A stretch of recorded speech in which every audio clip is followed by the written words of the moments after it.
Hello, everyone, and welcome to the FTS podcast, Friends Talking Shop. Looking forward to episode 14 here today. We've got juicy topics to go through, as always. I am your host, Dave, and as always, I'm joined by my two other hosts. I'll greet them very briefly. Josh is host number 2. How are you, Josh? Oh, I'm host number 2. I'm good. How are you? I'm fine. And Omar, you're host number 1 in all of our hearts. What? Omar, how are you? Sorry, Josh. That ruined my I was a twist at the end there. That ruined my 2. There's can you guys hear me okay? Yes. Not the time Now, to be doing a sound check. Now, I don't know. Well, there's a reason for that, Josh. Yes, go ahead. There's a famous, I don't know how many of our listeners are followers of the National Basketball Association, but there's a famous game where Isaiah Thomas claims to have been frozen out of the All-Star game getting the ball. Okay. And I realized after some of our podcasts recently that for some reason you guys never say anything to me, but the quality of no one can hear me. No one can hear me. We do tell you that. We tell you that all the time. Yeah, this is a you problem, not a me our problem. Yeah. Yeah. But it is. It's like sometimes as we're going back and forth, we can hear you, like your colonoscopy story. You can basically hear Omar in the background just writhing in mental anguish in the background. But it's funny. I have to appreciate the things you threw in there made the whole story that much better. But I will tell you, it's been 12 days, and I'm still not right. I'm not right. No. I'm just gonna throw that out there. I'm not right, and I don't know. It's only been 12 days, huh? It's been 12. Well, that's a long time. You should be right by now. You should be okay and have no remnants of anything. Are you making it through parking lots? Okay, is that? Yeah, no, I'm not having any accidents, thankfully. But it's just not right. I'm not back to my old self. Yeah. Have you been taking like any kind of No, I'm PEDs? not taking. Like Mucinex? No, I'm not taking anything. Mucinex? No, Miralax. Miralax. Yeah, Mucinex is for congestion. No, what are those crackers? Saltines. No. Yeah. No. The high fiber. No, I'm not taking I'm not taking anything at all. I took enough for a decade. I don't want to take anything now, ever. Well, you'll know better next time, as will we all will. I will say, as I texted to you guys, once again I'll bring up my fear of flying because I'm obsessed with talking about it. I was on the plane from Boston back to St. Louis, and I knew it was raining. I knew it was going to be bumpy, and I turned to our podcast, episode 13, and went colonoscopy story, and it made me forget my own problems and focused on yours. There you go. So it was. Listen, I always said if we could just help one person. Just didn't know it would be. It's all worth it. Well, maybe your doctor felt that way when you prescribed the. No, he said if I could just hurt one person. All right. Well, here we are for episode 14. As always, what we do on this podcast, if you don't know this by now, I don't know how you're jumping in this late, but I did look. We haven't hit 300 downloads yet, but we're close. We're real close. Each of us come up with the topic that we've not rehearsed yet, and we throw it out for our commentary, and we try to solve problems, debate things, ask good questions in a way that makes us laugh, at least. How about that? I've always you've been criticizing me, Omar, for saying it's hilarious. It makes us laugh. I think that's fair. Is that fair? Yeah, I like that. All right, good. Okay. Let's kick this off. It'll be a little bit different just so you can plan your next hour for those listening. We're going to do a mailbag at the end, so we're excited about it. That's, again, another tease that they have in the business. And how do people do that, Dave? How do people send us mail? It's a great question, Josh. Thank you. We have an email, and we have an address for it. It's friends@fts.media. And the emails, our mailbag is filing. Like, people are doing it like mad. All the cool kids. It's coming in. Yeah. So don't wait, and we'll try to get to all of the emails that come in as best we can. All of them. You're not. I thought we'd start with Omar so he can get his voice heard. It sounds like you got something that you want to get off your chest. So, Omar, do you want to start? Yeah. So you guys are both like landowners, right? Yeah. Landowners? What year is this? 1860? You guys. Well, we own homes. Is that what you want to say? Is that the Magna Carta? Was that about land? I'm not sure. I don't think so. Land. Or maybe land was in the Bill of Rights or something like that. I don't know. But you guys have both been landowners for a long time, right? You have property, right? Yes, correct. Like, you know, correct. Yes. I've never, you know, I went from college to business school and business school to New York City. I was a lifelong renter my entire 20 years in New York. I rented in Miami for a hot minute. And then I've been in Puerto Rico, and I finally bought a condo in Condado. I was there for 3 years, and now about 2 weeks ago, I bought a house, like on property. Like I have a property. Very good. I never had property before. Congratulations. And I consider our house, right? It's like it's not your house, it's our house, right? It's our house. It's very the people's house. Very, very much. I'm very big on that. If I can't share it with my friends and family, which I have very few, then why have it? But I'm kidding. I have lots of family. I was gonna say you have lots of. You stole the joke. Yeah. Well done. Well done. But I will say, like, I bought the property from Steve Martin. Yes, Steve Martin is his name. But when I got him, but it's not the comedian. Well, depends on if you ask his wife or not. So. It's like George Costanza's John Voight car. Yeah, exactly. Yeah. There's our Seinfeld reference for the episode. Yeah. We seem to have one every time. We have one every time. Yeah. Don't worry, guys. We'll have that in the podcast notes. Kidding.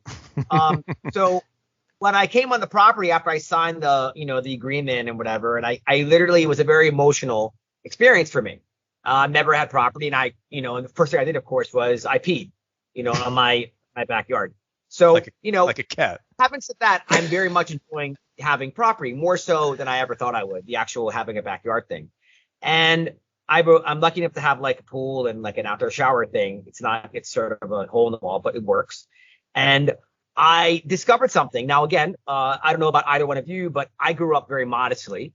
My family is Muslim. So anything involving nudity or the opposite sex was considered to be haram, or something I could be sent to hell for. Right. Makes sense. So like I wasn't supposed to even talk to girls until I was married. Like I'm not even. I swear I'm not even exaggerating. Right? Good thing you held off. Yeah, good thing I held off. But my parents were it's a very cultural thing as well as religious, and that's probably why there's so many suicide bombers, quite frankly. But that's another thing. So at any rate, even when I was a kid and I went to middle school, I never forget it. My first day of middle school, when I had gym class, this is middle school, we had like the shower, and all the boys were taking their shorts off, and I didn't want to do it. I couldn't even do that until the gym teacher yelled at me. I was so scared. They did, and I was sort of forced to be comfortable, and I still really am not, still at this age. How close was he standing to you when he yelled at you? Yeah. Get your shorts off, get in the shower. All the other boys were too. I don't think that's gonna fly today. It was a crowded locker room, by the way. I know, I don't think so either. Yeah. But at any rate, by the way, no one ever took showers in gym class in high school. Everyone avoided it like the plague. When I get to my, horrific what I had to go through. Oh yeah. Your story's related to this? Did you go to public school, Josh? Yeah, I did. Yeah. Well, I did too. And you did? Yeah. Oh yeah. It was. Oh, go ahead, Omar. I'll jump in later, but yeah, traumatizing. So I don't understand. Like there were no it was obviously a long time ago. But like my point is, and we all know this, and that's why both of your kids are going to be so fucked up. Like all the what you get in your adolescence and as a child is with you for the rest of your life, right? Sure. So, again, I'm kidding about each of your kids, by the way. They're all lovely. We figured that. Notice neither of us said anything. Yeah, that's. Yeah. Oh, I see Dave thinking. Dave's eyes are going to the left. I'm like, wait, did I trigger something? At any rate, so I have a very high degree of shame or like discomfort. But what I've noticed having the property is that I have been going in the pool a lot, and I've been going in a little bit. Now I go in without any clothes on. Yeah. It's much easier. It's my property. It's very freeing. Yeah. I'm like, oh my God, I'm kind of digging this. And I have an outdoor shower. So I walk to the outdoor shower with, without, whatever it's called in my. It's called naked. naked. And it's a really glorious thing. I even like for whom? Like the branches. Yeah. What? Okay, wait. You're blocked of view, right? Can people easily see in? Yeah. Or So I have properties on both sides, and I'm really I'm cutting I got those like those cutters. I'm cutting branches with Miles. You're cutting the branches. Yeah, I one of those cutters. I'm like, right, no, I get it. I'm really enjoying having this freedom, which I've never had before. Stop. Yep. You're confusing the hell out of me. Sorry. Are you cutting the branches so others have a clear view of you? No. That's what you're insinuating. No, I'm sorry. I'm cutting branches around the property, just trimming stuff here and there. Oh, this has nothing to do with people seeing you and swimming naked. Correct. You're just cutting branches. You're enjoying doing yard work, is what you're saying. Correct. Well, my question: are you weed whacking naked too? Because that is also Whoa, not. Hey now. Idea. Well, that's what you implied. Just those big cutters. Yeah, I wouldn't do that. I would wear shorts. Branches. Yeah, don't go for the low branches. Well, guys, I guess there's a couple of threads here, but number one is, have you guys done that before? Have you guys done cut branches? I've cut branches. Yeah, I have too. Not naked. I've never cut branches naked. No. Have you walked on your property nude? No. People can see. I don't have that type of privacy. If you so if you guys had the privacy, do you think you would do it? It's hard to tell. Well, are you implying because of gym class that now, like, this has caused you to now be open because what's the correlation with gym class? No, I'm not. I'm just saying that perhaps I'm enjoying it, the freedom, and I'm really enjoying it. And so my question was going to be, to the group, like, is it weird that I'm like the old naked weird guy from like Friends, like the guy across the hallway, like, is it weird that I'm doing that? But then something happened today that it was very traumatic. So I got back from a 5-day trip seeing my godkids, and the landscapers were here, and they cut for some reason one side bushes, so the house next to me can see in. Why did they do that? Did you tell them to do that? No, I did not. And it was clearly not. And so I'm like, you know what? This is my property. If I'm going to walk around naked, I should be able to do that. So not if others can see you. Really the weird old guy if I do that. Wait. You're still doing it? You're still doing it with the today. It's his property.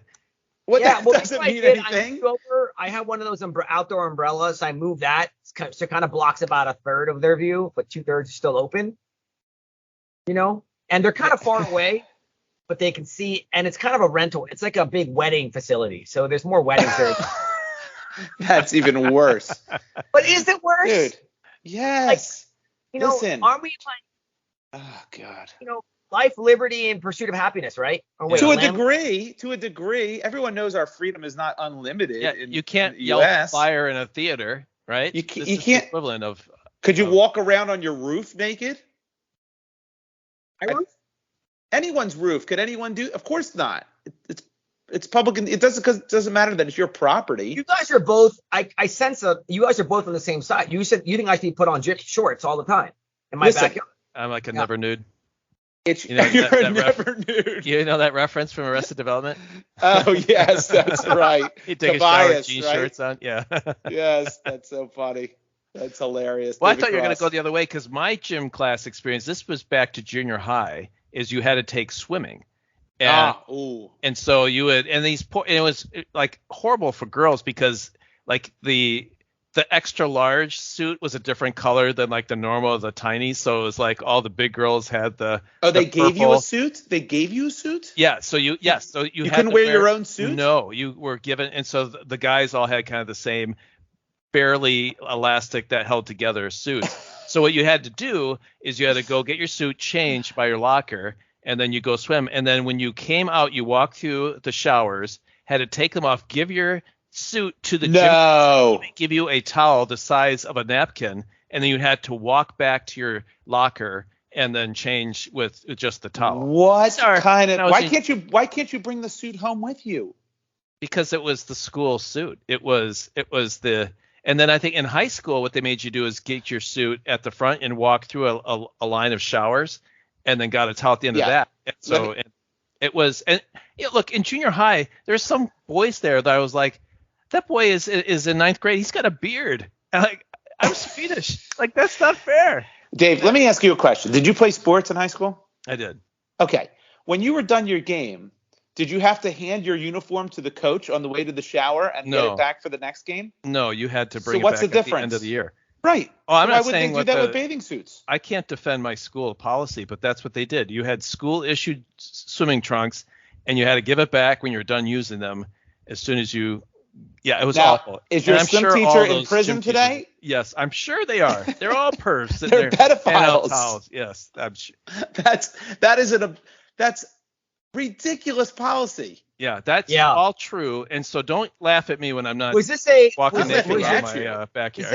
Is this part of the? Is this like is there a Jerry Sandusky tie here anywhere or not? Well, nothing ever happened to me, but I'm telling you that it's really happened. And why? You weren't a cute kid? By chance, was your football coach's name Joe Paterno? Did you ever say to the gym teacher, like, what's wrong with me? Am I not attractive? Why Charlie? Yeah. What does Charlie have that I don't have?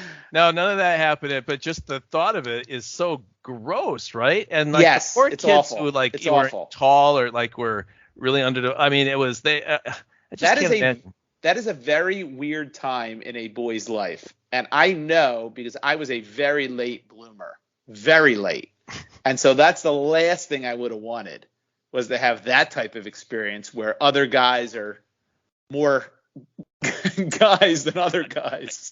You're willing to share a lot, Josh. You're amazing. What's that? It left an indelible impression. For Dave, it's leaving an indelible impression for me just hearing the story. Yeah.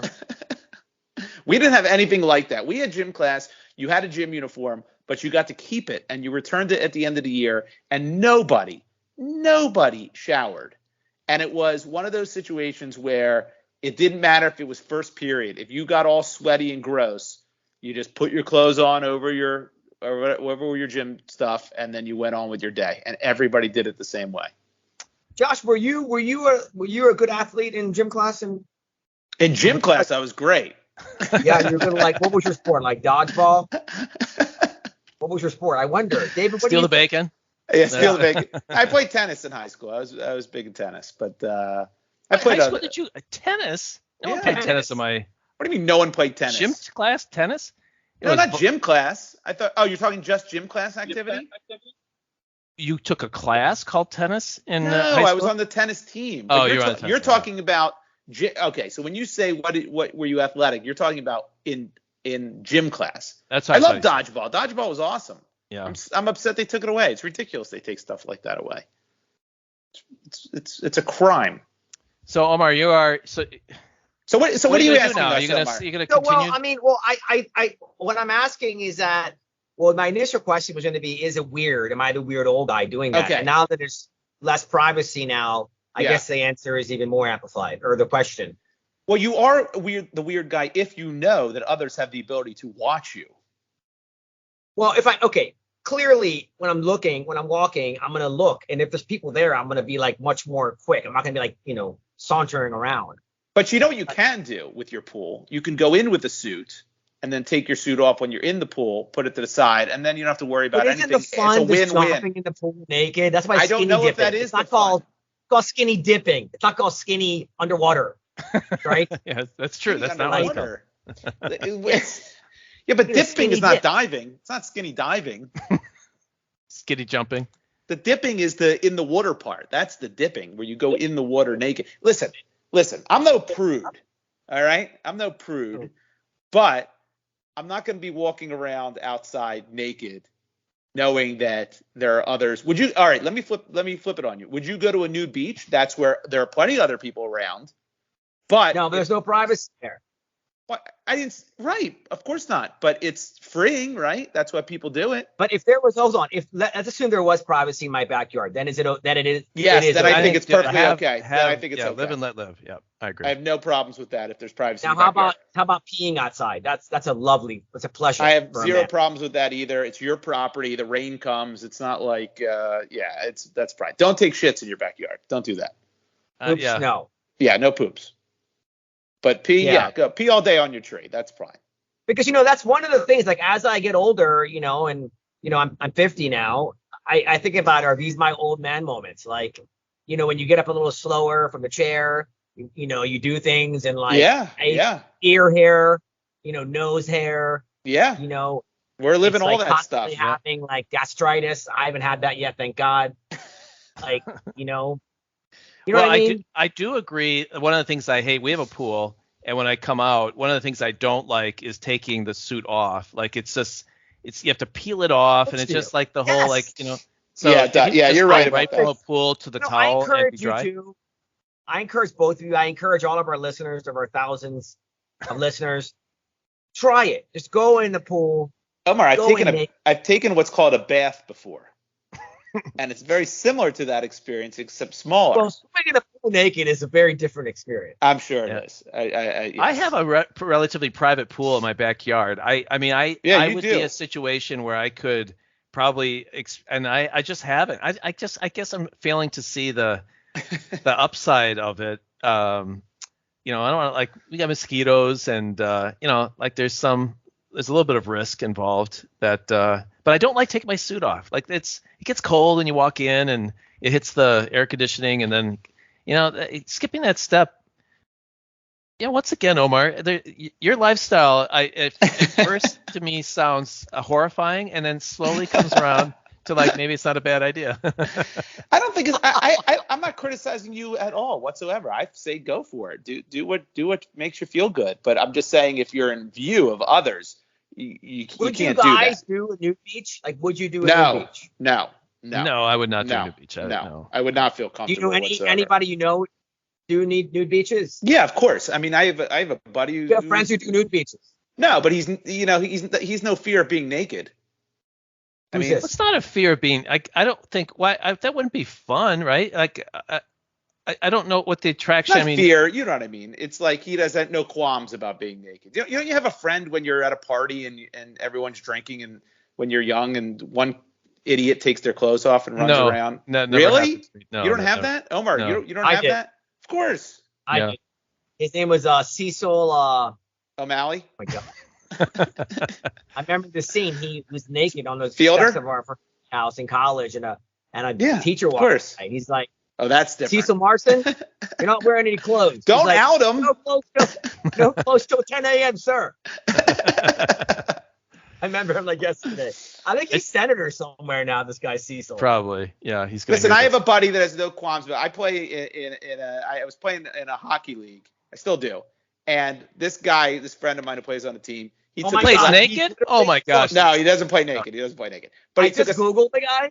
Yeah. He's literally a colonel. I'm not even kidding. Don't show his picture. We're not. Oh my video. God, dude. Oh, that's true. We're not video. Wow. He looked like he was 75 years old. He looked much older than you. I know what that says. Cecil Marson. Wow. But this buddy of mine took a slap shot right in the nuts, and he wasn't wearing a cup, and it just it was intense pain. And on the bench, he shows it to me. He's got no qualms about that. Take a look at this. What do you think? So everyone knows a guy like that. Everybody knows a guy like that. That's all I'm saying. I think it's not fear. It's just I was raised with manners and modesty that just it is ingrained in me that I just can't. David, but this is sort of the overarching point, right? Whether it's it's one of the problems with any dogma, whether it's religion or otherwise. Like, now that I've seen the other side, actually being free, I'm like, oh my God, this is amazing. And I'm not That's saying, fair. That's fair. There's no penance. Yeah. And there's no I don't know, maybe at some point I'll be judged by God, but there's a lot of other things I can get judged on besides if you're being judged on that, then there's serious issues with you have so much more to worry about. Yeah, sure. I mean, it's far down on your list. You're opening my mind. I don't know if I'll report back. Yes. I don't know if it's enjoyable for women to skinny dip as much, walk around naked as much. Maybe I'm sure it is. I'm sure it is. Yeah.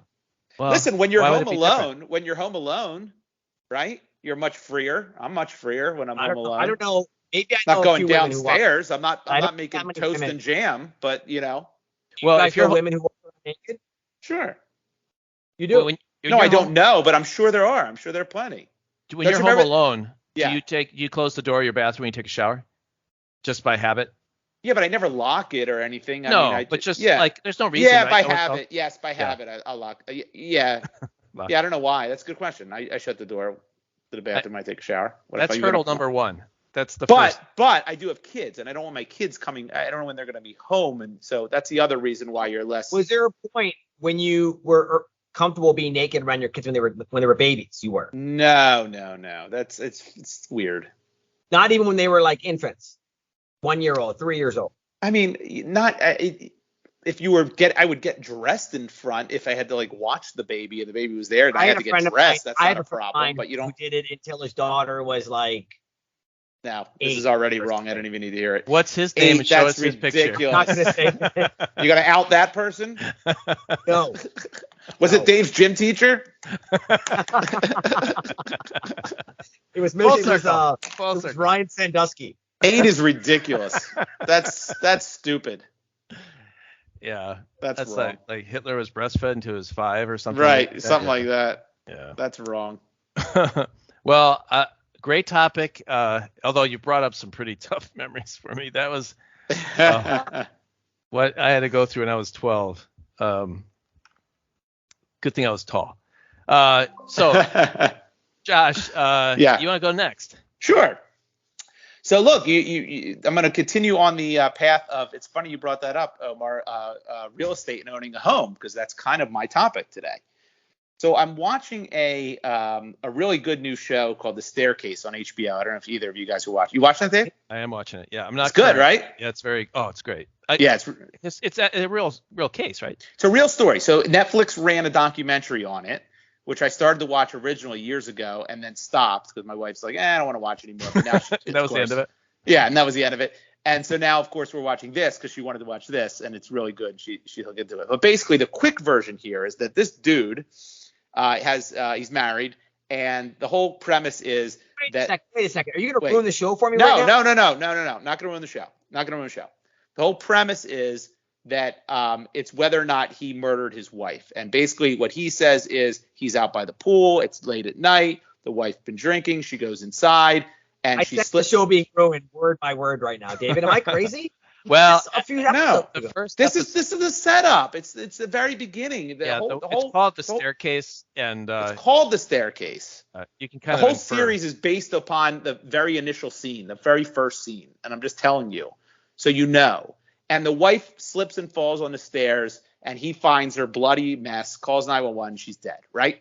Now, when the cops come, they think otherwise, that no way that she fell, blah, blah, blah, you murder her, and then that's the series, and we have a court case and all that nonsense, right? Okay, so here's my question to you, because this is what happened in the last episode.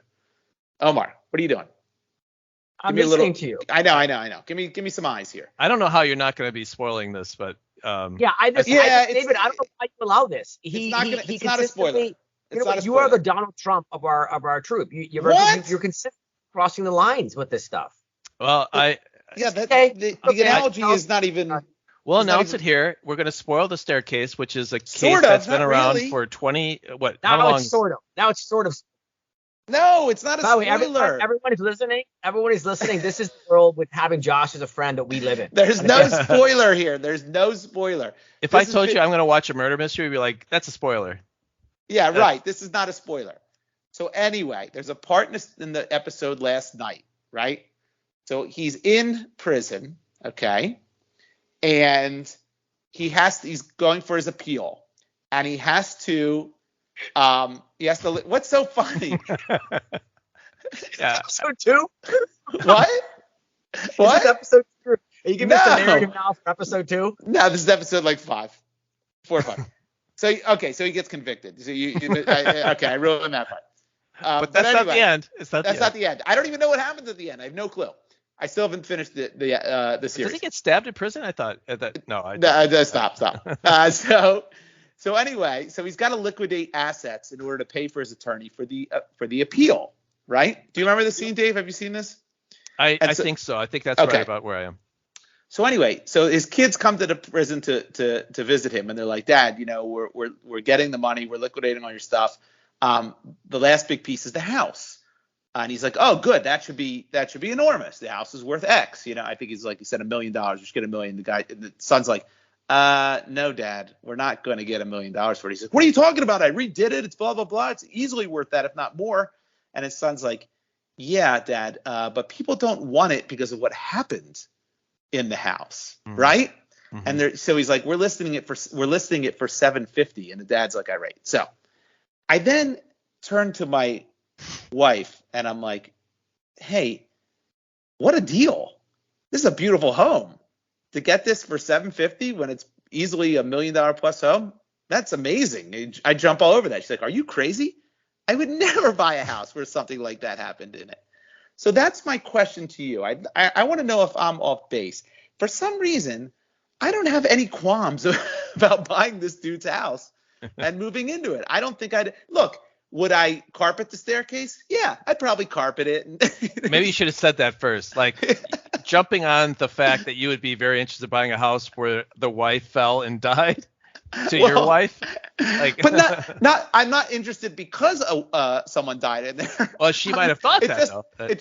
It doesn't discourage me whatsoever. Like there could be a multiple homicide, and if the price is amazing and it's an awesome house, is a house in the town of Amityville. Amityville, yeah.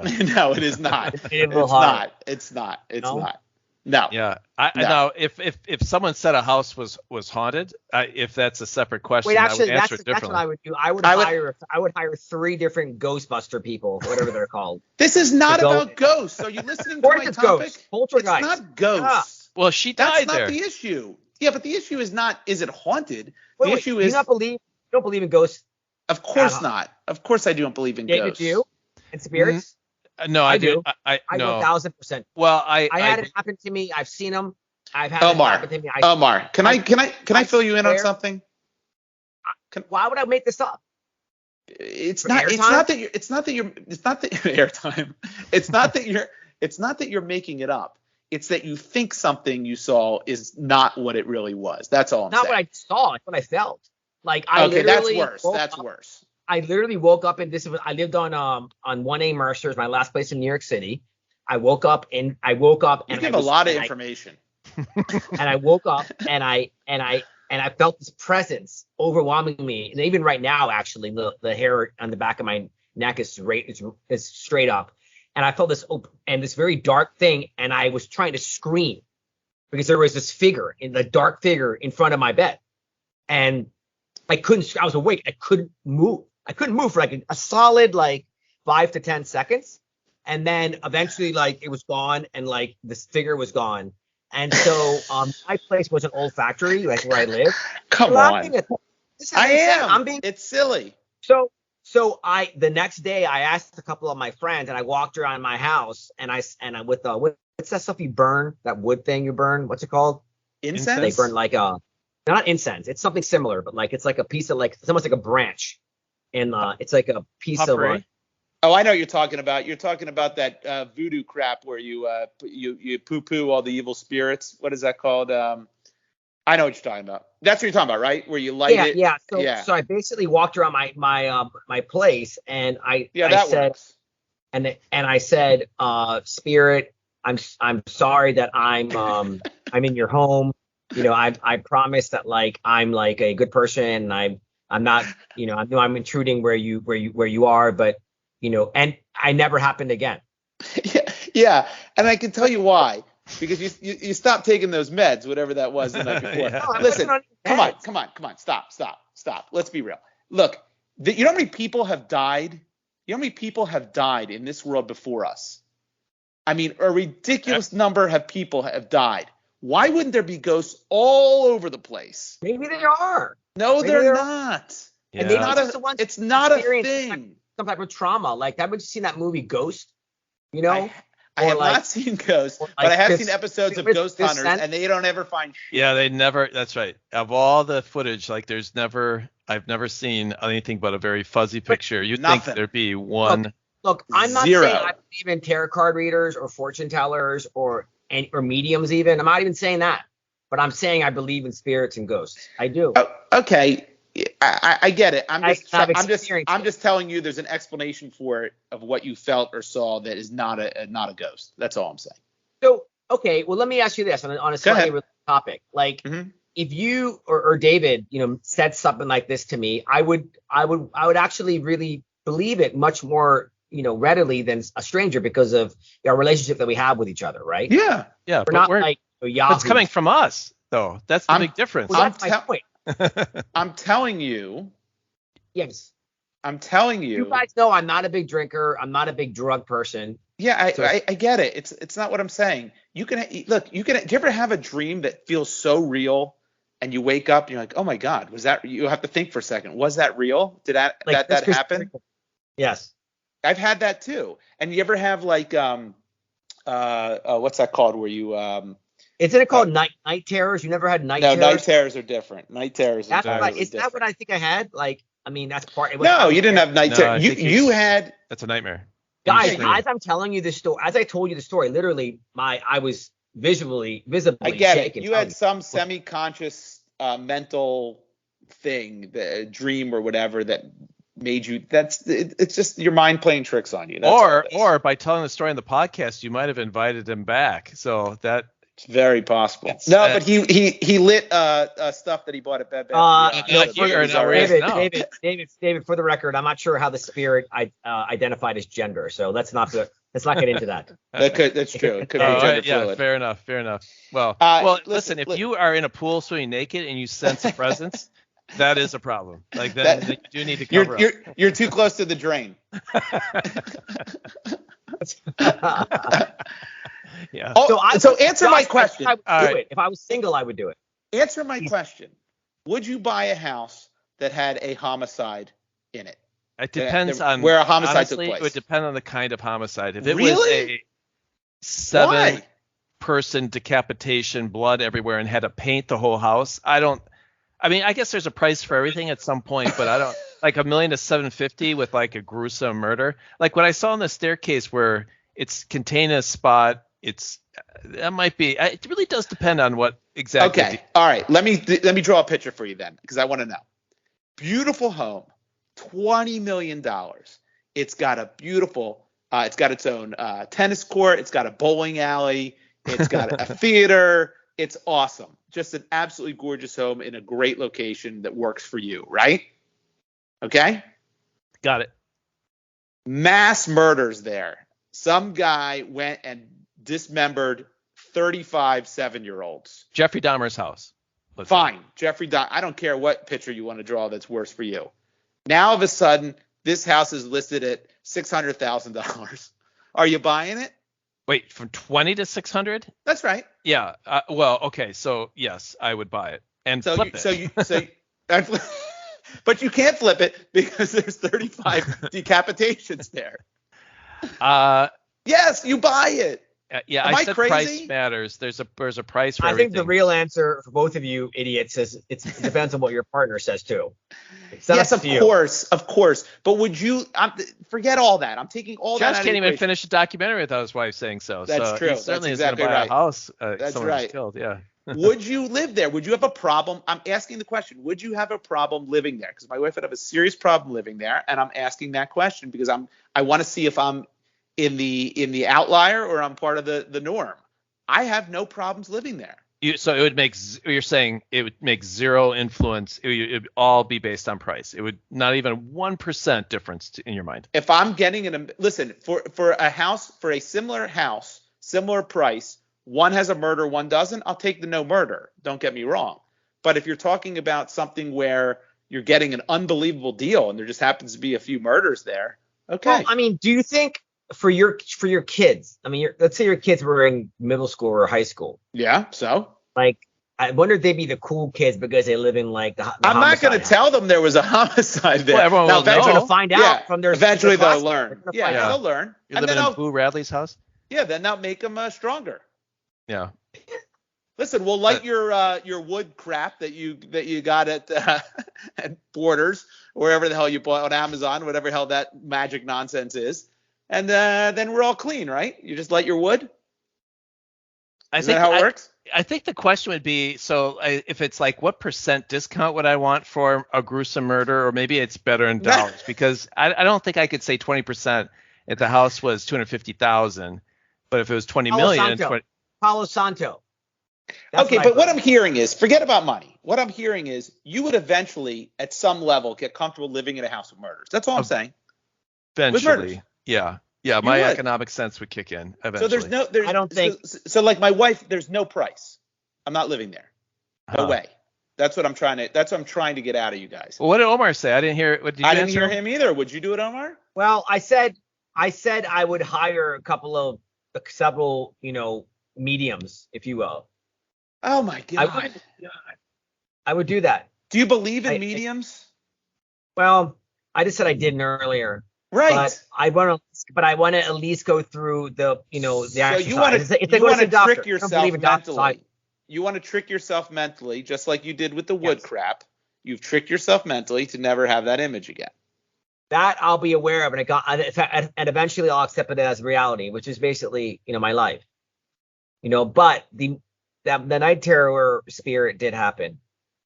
It happened psychologically. You think it happened the way you describe it, but it didn't happen. If any of our listeners have had an experience like this, where they've seen a spirit or a ghost outside of church or whatever, please let us know. I think that I'm not doing it. Outside of a church? Why outside of a church? Well, don't you see spirits in church? Isn't that how it works? When you No.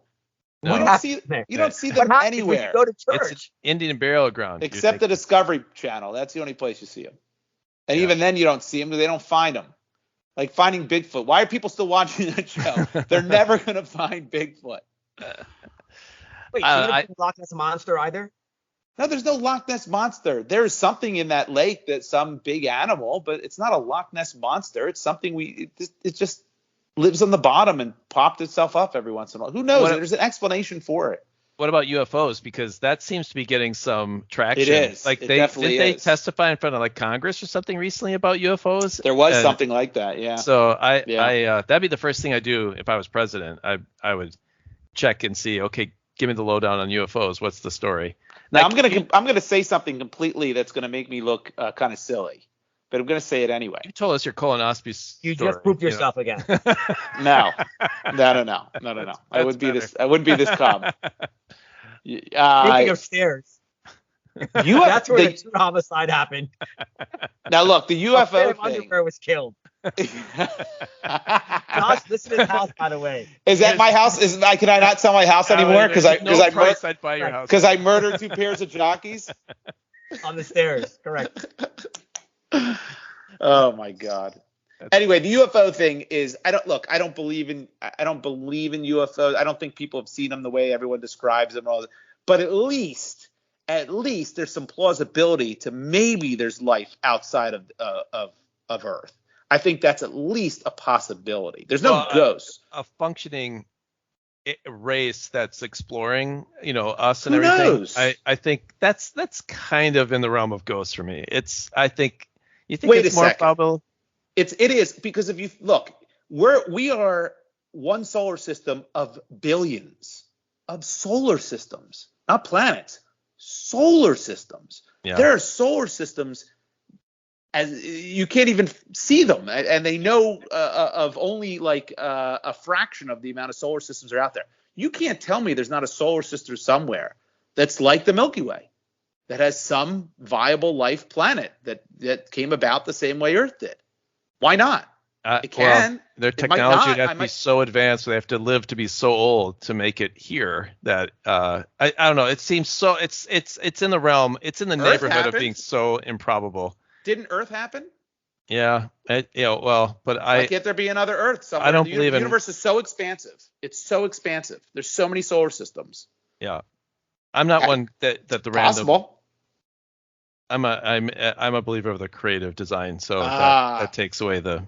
That takes that away from you. That takes that away from you. Yep. No, I'm in the camp of first of all, we've been here a very small period of time. Humans have been here a very fraction of the time. I mean, there's no way that we're it across this entire universe. I don't believe that. Now, whether we ever find evidence, I don't know. Maybe not. Maybe definitely not in my lifetime. Not definitely not, but highly unlikely in my lifetime. But I have to leave that possibility open just from what I think is the size of the universe and how many other solar systems there are out there. That's an interesting dinner question. Ghosts, UFOs, both or neither? I think that would tell you a lot about the person. Ghosts are crap. Well, I agree. Yeah. I think I would be a neither. But yeah. Omar, you have both. Omar, what do you think of the alien thing? What do you think of that? I believe in aliens for the same reasons that you just said. I think there's definitely a greater than 0% chance that there's zero life, right? And so it's statistically impossible that there isn't, right? I would argue it's just a matter of whether they've been here or not. I think they have been here. I think they're, I don't know about those UFO sightings. Those could be next generation drones that the U.S. government's been doing too, right? That they don't want to say that they have technology in terms of whether it's intercepting Russian nuclear bombs or, seeing what's going on in other places and whatever. I think it could be that too. But even if it is U.S. government stuff, there has to be other forms of life. There's so much about, this planet, even underwater, right? That nobody. Yeah, even underwater, exactly. Areas that we've never so without a doubt, explored. Without a doubt. I mean, to be this is why I don't really have much time for atheists either, right? Because how could you deny the existence of God? What makes you what is your brain able to comprehend? I don't want to go into this. But it's not dissimilar, right? You're denying the existence of other beings, right? It's not denying the existence. It's a matter of just saying, in this example, it's very possible. It's possible. The universe is so expansive. It's just possible. But who knows? The UFOs, I don't know if any of those are any indication of none of them might be. None of them. I was going to talk about this. I actually saw an alien once next to my bed. Did you? Were you anally probed? On the back of a spirit? Yeah. Well, that the idea that statistically is possible, the idea that we're living in the Matrix, because yeah, aren't you a believer in that, Dave, that we live in the Matrix? Well, at least that is if you just logically put our technology forward, that we would design a technology that would build something like a Matrix. So what the probability that it's already happened is non-zero. Okay. So I don't believe in the Matrix, that we live in the Matrix. I just think the idea that it's a non-zero is a fascinating concept because the logic of that sort of makes sense. I don't think we are, but if there is time travel, let's agree right now that we come back right now in this podcast and interrupt it and tell us about it. Josh, it's me. I'm back from the future. It's not. No alien. All right, that got too deep. All I wanted to know is if you're all right with murders. Yeah, I think that went a whole different direction. I need 500,000. That's fine. So you're fine with murder. You're not going to be freaked out sleeping at night in the house with a murderer. That's what I'm asking. It freaks me out. Forget about price. No, I think I'm out. Okay. I wouldn't do it. Okay. I'm a teeter-totter. On one end is a horrifying experience. The other is economic gain. And there's a point where it tilts. So at one point, the house is so nice, you're getting such a deal that it's worth waking up in the middle of the night going, what the hell was that? Yeah. Honey, why are you looking at me? All right. Ready for my topic? Yes. My topic's more of a story, and to wrap up here, but I like a story. Just more of a reaction of what you have done in this situation. So my follow-up from my last week was I went and saw Gary Goldman in concert. Oh, how was that? He was wonderful. He was nice. So great. And He's great. Tweeted out that I saw him in concert, that I loved it. He retweeted it, which I thought was kind of fun. Cool. I'm sure it's his people, but it's okay. But I said to Kathy, my wife, as we were going to see it, we sat pretty close to the front because I wanted to be right there. He's one of my favorites. So I get a chance, and it's not a huge stadium. It's a small venue. So I get a chance to be really close to him. And I said, I just sort of have this daydream image of him saying, hey, I need a volunteer. What is he, a magician? Well, I just said, and I am prepared to shoot my hand up because he's a hero of mine. If this is like your Dancing in the Dark moment, but you're Courtney Cox. Hey, Cox. Yeah, that's right. That's exactly right. Or do you have the dream oh my gosh, Aaron Rodgers is hurt. Who can play quarterback? let's pick someone in the stadium. Did you ever, when you were a kid, you ever shoot hoops in your driveway and think that every once in a while, like an NBA scout would drive by and see your jumper? Yes.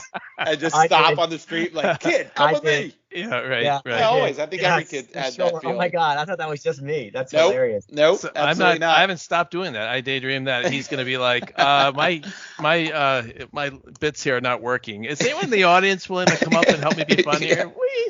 So, but the problem is I said, if it happens, my daughter was also coming with her fiance, and my daughter is extremely embarrassed by not anything I do, everything, right? Everything. In fact, we had an experience at an improv thing where they asked for a volunteer and I went on stage and she walked out and we really don't talk. She walked out? Even though I think I did a great job. It was, she just doesn't want the attention, even if it's focused on me. So anyway, so we get there and we're right up, pretty close to Gary, and he's going through his routine. And wouldn't you know, he starts to do he starts his routine. So he's a Jewish comic, and he said he grew up poor, and he said that's how he started. And he's Jewish and he was poor. And he said, I don't understand why people say that, because one of our most famous Jewish people was poor in Jesus, and then he started to go into his teachings and sort of whatever. And it was much funnier than a sermon, but it was. I would think that was where he was going. And he said, he's like, in fact, his Sermon on the Mount, he said it was a collection of his greatest hits. It's just awesome. Like, do unto others as you have them do unto you. And he's like, and the Beatitudes, he's like, the Beatitudes, which, do you know what those are? No, I have no idea. It's like, blessed are the poor in spirit, for they shall, become strong. There's a list of things of blessed are. He's like, the Beatitudes, they're beautiful. And he points to someone right next to me and says, oh, sir, name me your favorite Beatitude. And I know the Beatitudes, right? So this person next to me doesn't know them. I have no idea. And my hand got this high, and my wife reached over and just yanked my hand down. Smacked it down. And I was like, why? No. I was like, I think his next sentence is gonna be, does anyone have a Beatitude, right? I figured that was coming, and he was looking right in my section, so my hand went up a second time. This time she really smacked it down. Like, there was no, and what he ended up not asking for a follow up. He just said, my favorite one is blessed are the meek, for they shall inherit the earth. And he went on to that, and that was the Beatitude I was gonna say. And so afterward, I was like, the thing was, I lost my mind. That's the thing. I was like, I'm so connected with his routine, watching him, and he's asking for something, and I had already prepared my mind, like I wanted to volunteer, and like I'm sitting, I can't see people in front of me, so I don't feel like I'm in a crowded room. It's just me and Gary, right? It's just me and Gary, and I just lost my mind, and in hindsight, like, if I'd have raised my hand fully, I would have looked like a complete idiot. I am glad I didn't do that. Yeah, but so what? Right? I guess that's what I'm asking. Like, that's the beauty. Listen, I would go to comedy shows, and I'd purposely my wife and I always go to the Trop in Atlantic City. And at the time, you can't do this anymore, but I would give the guy money, and just so he'd put us right up on the stage. Yeah. And there were multiple times where the comic would make fun of us and work the crowd and come to us, and it was just, I loved it. Would you fight back, or would you just take it? No, I don't want to ruin the show. I don't want to be that guy. But you can say something funny back, but you don't heckle. I don't like people who heckle. But I love that. I purposely wanted to sit there to get picked on. Yeah. But some people don't want that. Some people just want to be in the shadow and they want it. But I think that's I don't that's understand awesome. Why it's. I mean, it's great. I don't want to listen. I don't want to get into your family situation here, but you know, I don't understand why. You work very hard. You're constantly stressed out about everything, right? You're overextended. You're barely. I mean, you're barely a good friend, but you are a good husband and a good father, right? Yes. And this is one of the few things that brings you. I mean, you're a joyless man. You're a joyless man, right? You're joyless. You have no idea. This is one of the few things that brings you happiness, right? And when when you have your moment, and your daughter. I mean, that maybe that's independent of what we're talking about. Maybe that's why your wife did it. Your wife, I think, really overstepped it. I think she owes you an apology. I am going to. This has now been recorded, and I'm going to play it for all of them, and they will hit me for it. I don't want to go against Kathy, but I kind of agree. I mean, this is a situation where I always think of it like when I got made fun of at the Trop, right? I'm like, no one knows who I am in this place. It doesn't matter. Who cares? Yeah. And it's like, let me have a little fun. I don't want to disrupt the show. And if it comes to me, awesome. And so be it. And if he makes fun of me or says something awful about me, just appearance wise, all the better. And all the people in the crowd, if they find it funny, no one. How many times have you been to a show where the comics worked the crowd and made fun of people in the crowd? He did, and if somebody else. And you don't look at those people and think ill of them or whatever. It's nothing. No one knows you. You get up after the show and you walk out. I saw Seinfeld in concert, and I got to a show late, and I was with a date. And he was already, we had like literally like front row, like front row. Did he make fun of you for walking in late? And we sit down, and he goes, "Oh, so you're that guy." That's great. It was such a rush. It was amazing. Because Seinfeld is talking to you. He noticed you, right? Exactly. Right. Yeah, exactly. That's what I wanted to have happen. Even it's the same as Jerry Seinfeld. That is cheap, inexpensive, wonderful joy. Right. That you cannot buy anywhere. You can't get from a Netflix special. You can't get it from anywhere. You have to be that lucky occurrence, and you have that opportunity. I'm on your side. I've never had the fortune of meeting Kathy, and I can't wait to meet her. So I don't want to in any way, I'm sure there's many times when she's been more than lifting you up to help, to have you enjoy stuff like this. But like, I think that like, one of the things that like, I always think about, whether it's someone's wedding or a birthday party or whatever, or dinner parties, that you can't make things about you. There's certain times where certain events should be about a certain person, right? Whether it may be perhaps a common show with you, perhaps with me, it's like, when I'm all the time, fair enough. With Josh, when he wants to like, talk about, how he scored 4 goals in a game. Josh, remember that when Josh had a great game, scored 5 goals? I do. Yeah. This is the best game I ever had. Maybe you don't know. I literally set up a call with Josh. I wanted him to walk me through the game. It was very nice, actually, and I appreciate it because my wife didn't give a shit when I came up. I said, "You wouldn't believe the game I had." Yes. But okay, whatever. And it was amazing. And it was amazing seeing him that excited. You shared my joy. Joy. Yeah. Yes. Yeah. And I think that sometimes just with friends, it's like I went with Brett, my best friend Brett, to Rick Ross's car show in Atlanta, Georgia. And I didn't want to go to Atlanta, Georgia, and Rick Ross is back in front yard with like 7,000 people in 90-degree weather. But I did it for like 6 hours because Brett was like, people were coming up to him and telling him how much he changed their life. And for him to have me there, and his wife, who by the way came too, was a really big deal. And it was left unsaid, but I would have wanted him there to see me when I get like stuff like that. It's kind of neat when you have loved ones there for those moments. There's nothing better than sharing good fortune and good accolades or whatever, than sharing them with people that you love. And that's the best part about I'm sure Kathy's done it many times with you, and like, believe me, I wanted to smack your arm down a lot of times. Listen, do you ever watch a movie? Do you ever go to the movies by yourself? I did it once. You ever go to the movies by yourself? I have. Mm-hmm. Yeah. Okay. It's not. It's like. Yep. I agree. It's a very minor version of what we're talking about, but it's like you can't enjoy it with somebody. You're just enjoying it yourself, and it's like it's almost like a kind of an empty feeling. Well, that's like every time I see a show or a movie that I like, my instant thing is I want to tell someone, you got to see it, right? Like I saw it, I loved it. I don't know if you will. Like I really want to tell someone else about it. But this is taking the topic and making a monster out of my. I didn't want to. No, she saved me from the wrath of my daughter. My daughter is the real monster. I'm sure that was her reason. Some people don't want attention brought to them. Some people just. That's how some people are. That's the rest of my family are very. Yeah, they don't want the attention. And I was thinking, I thought, trying to play it out, how it would have. Let's say I put my hand up and he sees me.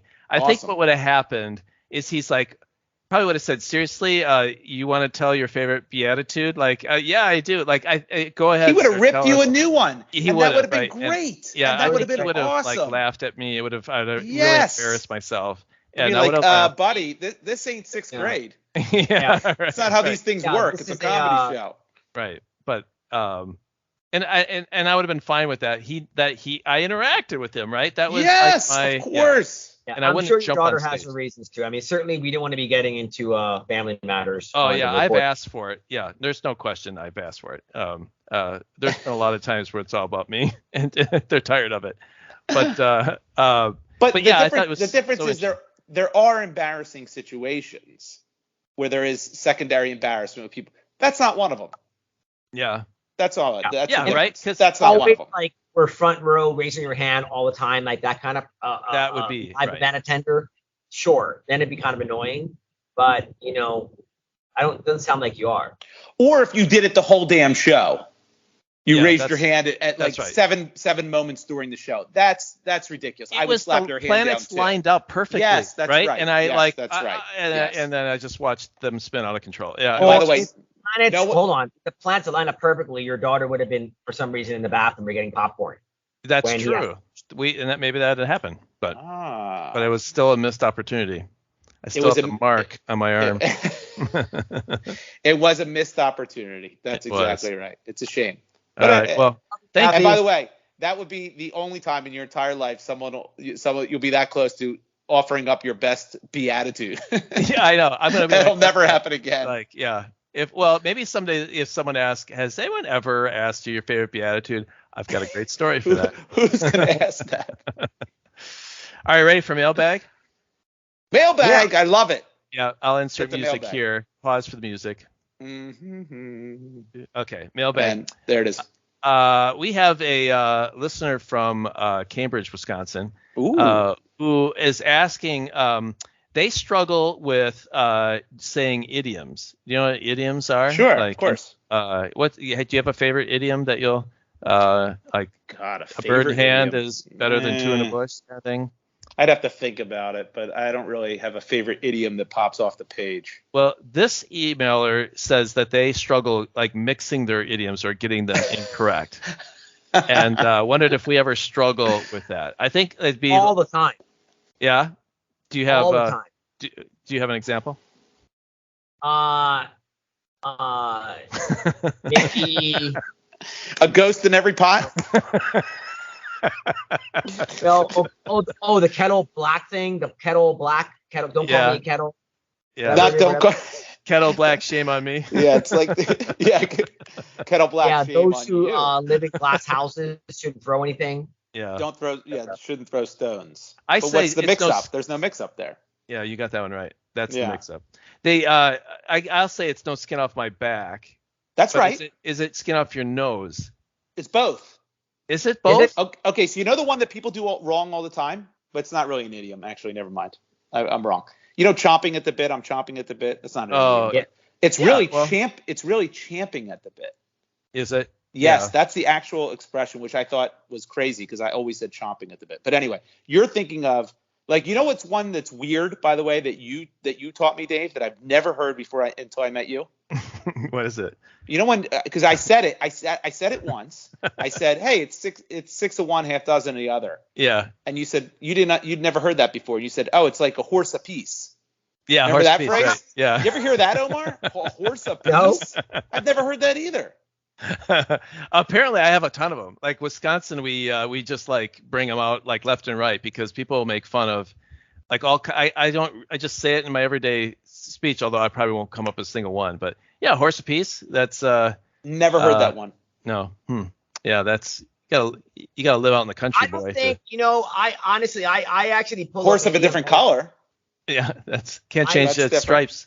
That's a zebra doesn't change its stripes. Oh yeah.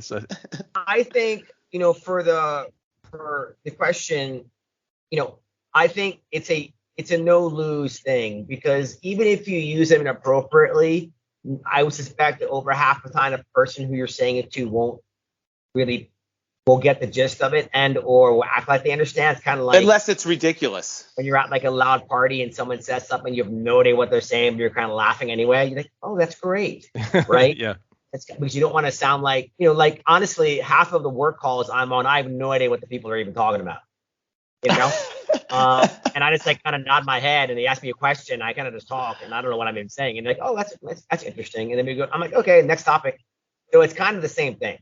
It's, there's an amazing thread through this whole podcast, which I think if I were to summarize the whole thing is do what you want because no one really cares, right? If you want to swim naked in your pool, no one cares. If you want to say your idioms wrong, if you want to buy a house that someone got murdered in, if you want to raise your hand in a concert, just go for it, man. Get money from a Ukrainian oil company and smoke crack the whole time and sleep with your dead brother's ex-wife. Sure, doesn't matter. I don't think that came up.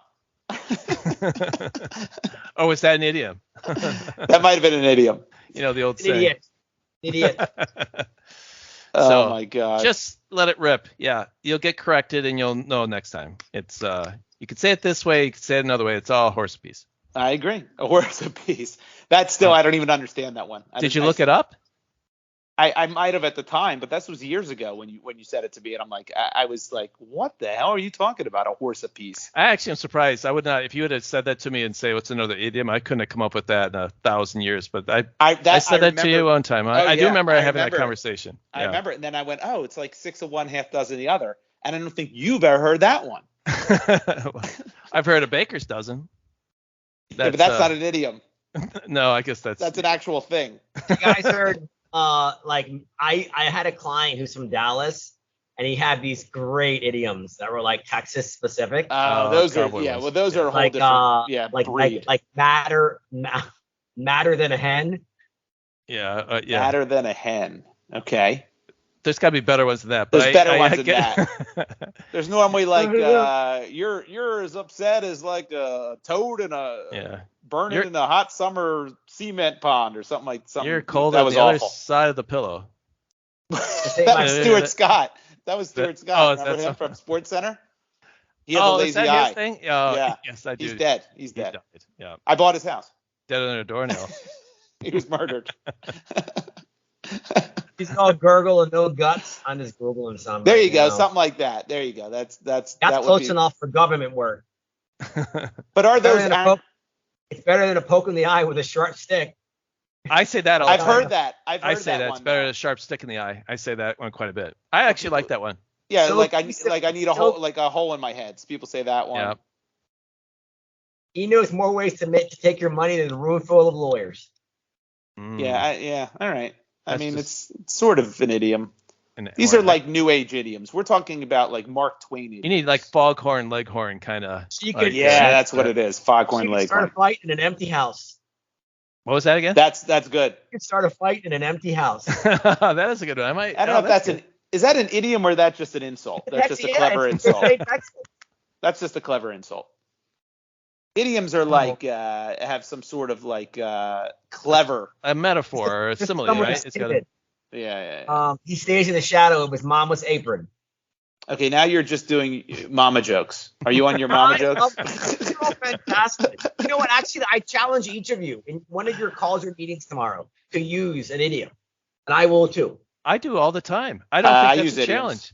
I think that is, and people point it out, and I'm like, yeah, I don't know. I guess I say that. I think it's starting to rub off because people were making fun of me. Remember that scene? Remember that scene in Few Good Men where Tom Cruise is getting the paper and he does all they do is idioms back and forth to one another. The guy at the magazine stand and Oh, right. Yeah. Right. That's early bird gets the worm. You can say that again. Early bird gets the worm. I walked right into that one. Yeah. That's good. Something like that. Well, what do you say? You want one more idiom? Full-legged man at an ass-kicking convention. Yeah, that's a good one. I've heard that before. That's a very good one. I like that one. Yeah.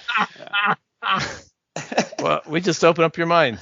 Yes, there you go. A whole new world out there. I hope that helped you, emailer. Thank you. Yep. Thanks for sending. Email. Everyone else should see how fun that is. Just send us an email at friends@fts.media, and you'll get this insight that you have right here of Omar searching online and Josh and I commenting. It's great.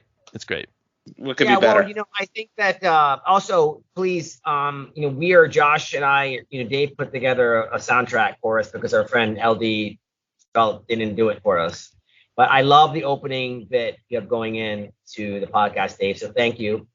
Josh, you're happy with it too, right? I'm very happy with it. Yes.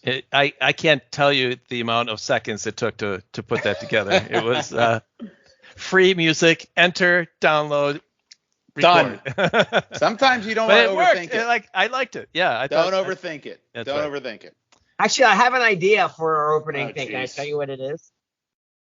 Go ahead. Oh, do you remember? Do you guys know? You guys know who Billy Joel is, obviously. He has a song that goes for the longest time. Yeah, we're aware of it. If you for the longest time. Right. I think we have the three of us sing at the beginning. Oh, friends talking shop. Whoa. Yeah, you should have ended the podcast when you were about to, Dave. I'm agreeing with Omar more and more. Maybe you got to get to 50, Josh. You got to get to 50. Maybe that's the turning point. But maybe that's I actually think that's not a bad idea. All right. Okay. Not uncomfortable. You're not trying hard enough. I will reach out to Billy Joel's people and see if we can use it. I thought you were going to say we didn't start the fire. I thought that would have been a better. Yeah, that would have been better. Oh, and that's hard to do. By the way, I told that individual about the podcast. Did they listen? Not responded to an email or a text from me, and of course not. So I wonder why. I wonder why. Just like in Arizona. It's terrible because it wasn't intended to be, does he know? Does he know the Josh and me? So now is he mad at us too? Yeah, he outed us. I'm sure.